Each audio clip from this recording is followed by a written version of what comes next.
Did you know that there's a patron saint of alcoholics? Patron saint enthusiast Professor Jelly here, and today we dive into the Matt Talbot page on this episode of Weird Wikipedia. So there are over 10,000 saints recognized by the Roman Catholic Church, so it's not that surprising to learn that there's one for alcoholics. Well, at least like a saint in training, but we'll get to that. Matt Talbot was born on the 2nd of May in 1856 in Dublin, Ireland, as the second of what would become 12 children. Now, quite unbelievably for a family that had 12 children, there was not all that much money flowing around in the Talbot household. And what little money they did have was spent on alcohol, as Matt's father and nearly every other member of the family was also an alcoholic. So Matt dropped out of school when he was 12 and began to work in probably the worst place for the son of an alcoholic, a wine shop. And to no one's surprise, he soon began sampling the wares and was soon considered a hopeless alcoholic. Later, he graduated up to working at a whiskey store, and when he wasn't working with whiskey, he was drinking it, continuously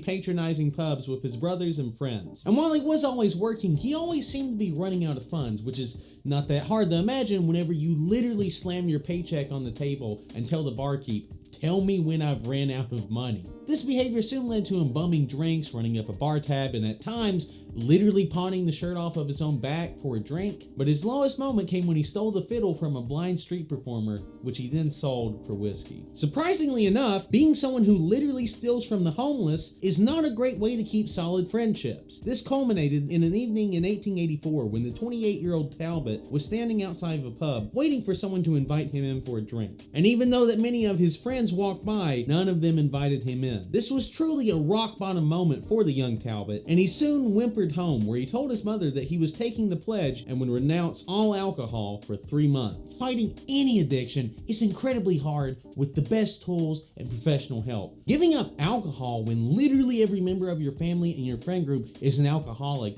with no support other than your self-will is pretty hard. Some may say miraculous. And in spite of the challenges, Talbot was able to stay sober for the entire duration of the 3-month pledge. And after the 3 months, he extended the pledge to 6 months, and then to life. And by all accounts, Matt from that point on lived a sober and hard-working life, spending his days waking up early to go to mass before work, working hard and without complaint, doing the hardest jobs available, and then retiring to his bed made out of wooden planks where he used a piece of timber as a pillow.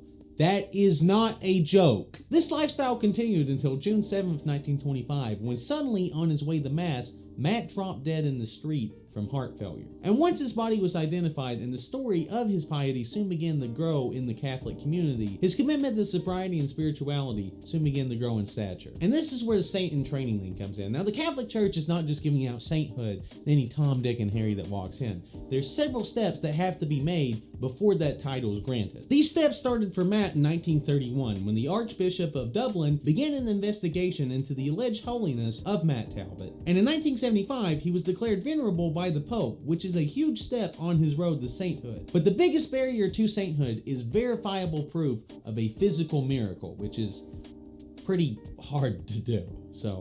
But regardless of his actual status as a religious figure, Matt Talbot's story has particularly struck a chord with those who struggle with substance abuse, and his ability to stay sober in very trying circumstances has become very inspirational, to say the least. Today, the tale of Matt Talbot has an incredible influence over the greater conversation regarding recovery, with many rehab facilities, organizations, and sober living houses named after him. And while he may not currently be considered a full saint, I believe that his story is definitely worth studying.